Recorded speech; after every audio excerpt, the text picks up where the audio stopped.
तेलंगाना में 119 सीटों के लिए मतदान के 5 घंटे पूरे। बड़ी संख्या में मतदान केंद्र पहुंच रहे हैं वोटर।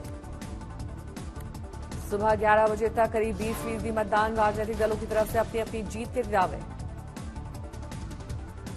बीआरएस विधायक के कविता के खिलाफ केस दर्ज। मतदान केंद्र से बाहर आने के बाद ये बयान को लेकर शिकायत। रंगारेड्डी में चुनाव के दौरान हंगामा। पुलिस ने बीआरएस और कांग्रेस कार्यकर्ताओं पर किया लाठीचार्ज। केसीआर के खिलाफ खड़े बीजेपी उम्मीदवार के वेंकट रमना रेड्डी ने कहा, 101% यकीन है कि मैं जीतूंगा। तेलंगाना चुनाव के लिए मतदान शुरू। सुबह सुबह अभिनेता जूनियर एनटीआर ने हैदराबाद में डाला अपना वोट। अभिनेता अल्लू अर्जुन ने भी हैदराबाद में डाला अपना वोट। फैन से की वोट करने की अपील।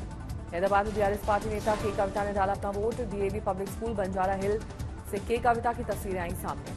हैदराबाद के अंबरपेट में भी मतदान का दिखा खासा उत्साह। केंद्रीय मंत्री और तेलंगाना बीजेपी अध्यक्ष जी किशन रेड्डी ने भी डाला वोट। कोडांगल में तेलंगाना के प्रदेश अध्यक्ष रेवंता रेड्डा ने डाला वोट। जीत का किया दावा। तेलंगाना चुनाव को लेकर कांग्रेस प्रमुख मल्लिकार्जुन खड़गे का दावा, हम 100% आश्वस्त हैं कि हम सभी 4 राज्य जीतेंगे। राहुल गांधी ने भी किया बड़ा दावा, आज प्रजा दोराला को हरा देगी। कहा, बंगारू तेलंगाना बनाने के लिए वोट करें, कांग्रेस को वोट दें। हैदराबाद में अभिनेता चिरंजीवी ने डाला वोट। जुबली हिल से आई तस्वीरें। हैदराबाद के शास्त्रीपुरम में एआईएमएम चीफ ओवैसी ने डाला वोट। लोगों से की वोट करने की अपील।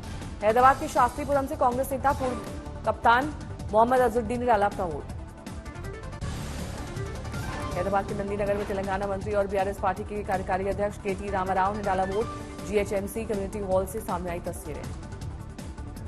हैदराबाद में अभिनेता श्रीकांत ने डाला vote. Jubilee hills public school जाकर किया मतदान। हैदराबाद में मतदान की उत्साह की लहर जारी। अभिनेता नितिन ने डाला वोट। रंगारेड्डी में अभिनेता डुगुबाती वेंकटेश ने किया मतदान। फैन से की वोट डालने की अपील। तेलंगाना में वोटिंग के बीच गाय पूजा पर सियासत गरमाई। ओवैसी ने कांग्रेस पर साधा निशाना। रेवंत रेड्डी बोले, निजी आस्था। यूपी सरकार का सप्लीमेंट्री बजट। रामोत्सव के लिए 100 करोड़ का प्रावधान। यूपी में जातीय जनगणना पर सियासत। डिप्टी सीएम केशव प्रसाद मौर्य ने कहा, हम भी चाहते हैं जातीय जनगणना। बीएसपी अध्यक्ष मायावती ने बुलाई बड़ी बैठक। 2024 चुनाव को लेकर चर्चा। कोलकाता में टीएमसी पार्षद बप्पादित्य दासगुप्ता के घर छापेमारी। सीबीआई की टीम कर रही है तलाशी। शिक्षक भर्ती घोटाले का मामला। पूर्व शिक्षा मंत्री के करीबी माने जाते हैं दासगुप्ता। पीएम मोदी ने विकसित भारत संकल्प यात्रा के लाभार्थियों से किया संवाद। वीडियो कॉन्फ्रेंसिंग के जरिए हुए मुखातिब। विकसित भारत संकल्प यात्रा कार्यक्रम के दौरान पीएम मोदी ने लॉन्च किया प्रधानमंत्री महिला किसान ड्रोन केंद्र। महिला स्वयं सहायता समूह को अगले 3 साल में दिए जाएंगे 15,000 ड्रोन।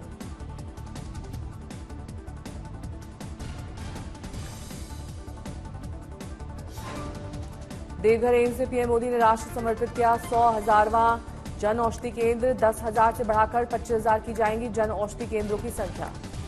आज शाम 4 बजे वीडियो कॉन्फ्रेंसिंग के जरिए 51,000 नवनियुक्त कर्मियों को नियुक्ति पत्र सौंपे जाएंगे। वर्ल्ड क्लाइमेट एक्शन समिट में भाग लेने आज दुबई रवाना होंगे पीएम। कुछ देशों के नेताओं के साथ द्विपक्षीय वार्ता की संभावना। रेस्क्यू के बाद ऋषिकेश एम्स में हैं 41 मजदूर। यहीं हो रहा है उनका मेडिकल चेकअप। 48 घंटे डॉक्टर्स की निगरानी में रहेंगे मजदूर। रिपोर्ट आने के बाद घर भेजने का फैसला। अस्पताल में मजदूरों से मिलने पहुंचे उत्तराखंड के राज्यपाल। मजदूरों का पूछा हाल। हल्द्वानी में सीएम पुष्कर सिंह धामी का स्वागत। सफल रेस्क्यू के लिए शानदार स्वागत। हल्द्वानी में सीएम धामी का रोड शो। बड़ी संख्या में कार्यकर्ता शामिल।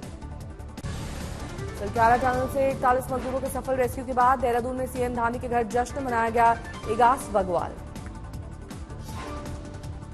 बगवाल के रंग में रंगे नजर आए सीएम धामी। श्रमिकों के परिजनों के साथ किया डांस।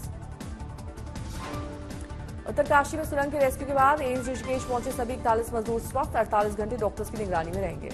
उत्तराखंड के सीएम पुष्कर सिंह धामी ने मजदूरों को दिए 1-1 लाख के प्रोत्साहन चेक। रैक माइनस को उत्तराखंड सरकार देगी 50-50 हजार का इनाम। केंद्रीय मंत्री अनुराग ठाकुर ने कहा, मोदी सरकार गरीबों अमीरों से नहीं करती भेदभाव। बोले, देश विदेश कहीं भी मुश्किल पड़ने पर सरकार नागरिकों के साथ है। अंतर्राष्ट्रीय टनल विशेषज्ञ आर्नोल्ड डिक्स ने सिलक्यारा टनल के बाहर बाबा बौखनाग मंदिर में किया दर्शन, लिया आशीर्वाद। टनल विशेषज्ञ आर्नोल्ड ने की उत्तराखंड एसडीआरएफ की कार्यप्रणाली की तारीफ। बढ़ाया टीम का मनोबल। आध्यात्मिक गुरु जग्गी वासुदेव ने सुरंग में मजदूरों को निकाले जाने पर जताई खुशी। पहाड़ों में अंधाधुंध निर्माण पर किया आगाह। सिलक्यारा टनल में सफल रेस्क्यू ऑपरेशन पर एनडीआरएफ के डीजी अतुल खरवाल का बयान। कड़ी चुनौतियों से निपटकर हासिल की कामयाबी। सुरंग से सुरक्षित निकले मजदूरों के परिवार को उनके घर आने का इंतजार। चक्रधरपुर में चेलाबेड़ा में महादेव नायक के घर लौटी खुशियां, गांव में उत्सव का माहौल। 2024 चुनाव से पहले मोदी सरकार का बड़ा दांव, 5 किलो मुफ्त अनाज योजना पर लगी कैबिनेट की मोहर, अगले 5 साल तक जारी रहेगी स्कीम। दिल्ली सरकार को सुप्रीम कोर्ट से झटका, मुख्य सचिव नरेश कुमार को मिला 6 महीने का सेवा विस्तार, केजरीवाल सरकार ने किया था विरोध। राज्यसभा सांसद राकेश सिन्हा ने बिहार में स्कूली छुट्टियों को लेकर नीतीश पर लगाया तुष्टिकरण का आरोप, बोली हिंदू त्योहारों की छुट्टियां की गई कम। केंद्र सरकार पर बयानबाजी में झारखंड सीएम की फिसली जुबान पर सियासत तेज, नई ट्रेनों को लेकर महिलाओं पर दिया था रंगाई पुताई वाला बयान। एनसीपी पर कब्जे को लेकर चल रही जंग में चुनाव आयोग में 4 दिसंबर को होगी अगली सुनवाई। शरद गुट और अजीत पवार गुट ने पार्टी पर किया है अपना अपना दावा।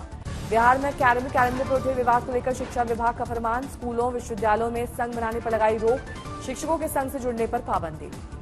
बिहार में छुट्टी के नए कैलेंडर का विरोध करने वाले शिक्षकों को भेजा जा रहा है नोटिस, 24 घंटे के अंदर मांगा जा रहा है जवाब। कांग्रेस अध्यक्ष चुनावी राजनीति में 50 साल पूरे, खड़गे पर लिखे पुस्तक का सोनिया गांधी ने किया विमोचन। सोनिया गांधी ने खड़गे को बताया संगठन का मजबूत नेता, केंद्र पर साधा निशाना, कहा लोकतांत्रिक संस्थाओं को बर्बाद कर रहे सत्ताधारी।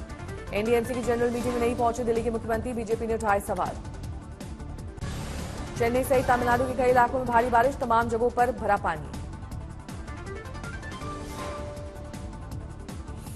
भारी बारिश के कारण चेन्नई समेत तमाम इलाकों में आवाजाही की परेशानी, स्कूलों में कर दी गई है छुट्टी घोषित।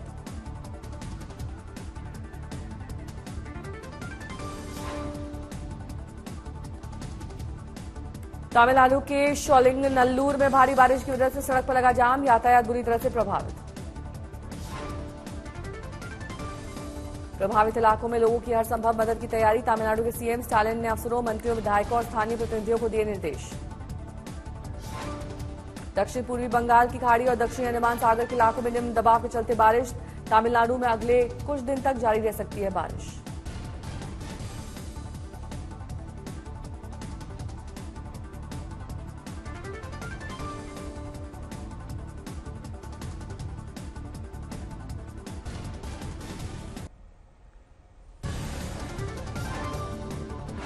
तमिलनाडु के तिरुवल्लूर में भारी बारिश से मेन रोड और आसपास के इलाकों में भारी जल जमाव, गाड़ी चलाने वालों को हुई काफी परेशानी। तिरुवल्लूर की पुझल झील और चेमरम बक्कम झील से तेज उफान, ताजा तस्वीरें आई सामने। चंडीगढ़ में मौसम ने बदला मिजाज, शहरों के कुछ हिस्सों में भारी बारिश। प्रयागराज में छाए हैं काले बादल, कई जगहों पर झमाझम बारिश।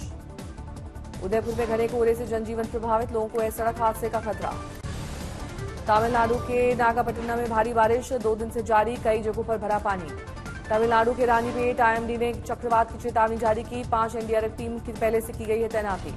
सीकर में मौसम ने बदला मिजाज, छाया घना कोहरा, तापमान में आई गिरावट, 7 मीटर तक ही रह गई है विजिबिलिटी। करौली में लगातार दूसरे दिन छाया रहा कोहरा, बरसात होने से जनजीवन प्रभावित। गुलमर्ग में भी मौसम हुआ खूबसूरत, घाटियों से ताजा बर्फबारी की तस्वीरें आई सामने।